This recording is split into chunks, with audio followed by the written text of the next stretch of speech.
আমরা মারা গেলে দেয় 1 লাখ টাকা, কিন্তু শ্রমিকগুলো জেতা তাদের দেবে 1 লাখ টাকা। অন্যায্যভাবে এই শ্রমিক ছাঁটাইয়ের প্রতিবাদ জানাচ্ছি এবং আমরা অবিলম্বে এদেরকে চাকুরিতে পুনর্বহালের দাবি জানাচ্ছি। আর যারা কর্মক্ষমতা হারিয়েছেন তাদেরকে একটা পর্যাপ্ত ক্ষতিপূরণ দেওয়ার দাবি জানাচ্ছি।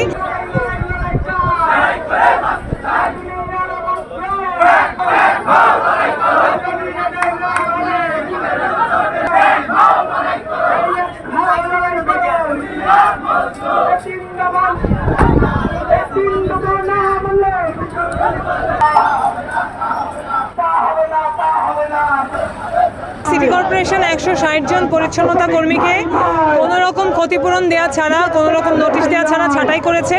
আমরা এইরকমভাবে অন্যায্যভাবে এই শ্রমিক ছাঁটাইয়ের প্রতিবাদ জানাচ্ছি এবং আমরা অবিলম্বে এদেরকে চাকুরিতে পুনর্বহালের দাবি জানাচ্ছি। আর যারা কর্মক্ষমতা হারিয়েছেন তাদেরকে একটা পর্যাপ্ত ক্ষতিপূরণ দেওয়ার দাবি জানাচ্ছি এবং যারা কর্মরত আছেন কিন্তু স্থায়ী করা হয়নি তাদেরকে স্থায়ী করার দাবি জানাচ্ছি। আমরা শ্রমিকদের এই আন্দোলনের সাথে একাত্মতা জানাতে এসেছি। আমাদের এখন বর্তমানে দাবি হলে বরিশাল সিটি কর্পোরেশন শ্রমিক ইউনিয়ন থেকে সবই সদস্য, যেহেতু 160 জন আমাদের বাদ দিয়েছে, 160 জন পূর্ণবহাল দাবি করতে হবে, যাদের জয়েন দিতে হবে। আর আমাদের এই সিও স্যার আমরা এই দীর্ঘ প্রায় 15 দিন পর্যন্ত আন্দোলন চালিয়ে যাচ্ছি। আমরা অনুসরণ মানববন্ধন করছি, মিছিল করছি। তারপরে সে বলছে আজকে 7 দিনে, আজকে রবিবার, আমাদের একটা জানাইবে, যে ভালো মন্দ একটা জানাইবে, কিন্তু আমরা গেছি। সে বলছে যে আমাদের মৃত্যু ব্যক্তির একটা শ্রমিক মারা গেলে 1 লাখ টাকা দেয় এবং ঝাড়ু দেওয়ার ব্যক্তি তারা দেয় 50,000, কিন্তু এ বলতে আছে সেই 1 লাখ টাকা দেবে।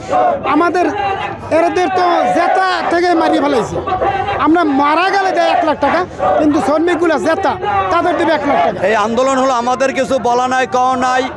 এই মাসের প্রথম দিক দিয়ে আমাদেরকে মেসেজ দিয়ে গাড়ি দিয়া 160 জন লোকে চাকরিচ্যুত করছে, কোনো কৈফিয়ত কিছু না দিয়ে, আমাদের না ডেকে। আমরা আমাদের চাকরি বহাল করার জন্য এই জন্য আমরা এই রাজপথে বসছি। আজকে সিও সাহেব আমাদের ডাকছেলে, ডাকে সেই আমাদের কিছু দেবে না, চাকরিও দেবে না। আমরা চাকরি ফেরত চাই, আমরা চাকরি পেলে যার যার ঘরে উঠে যাব, আমাদের এই দাবি।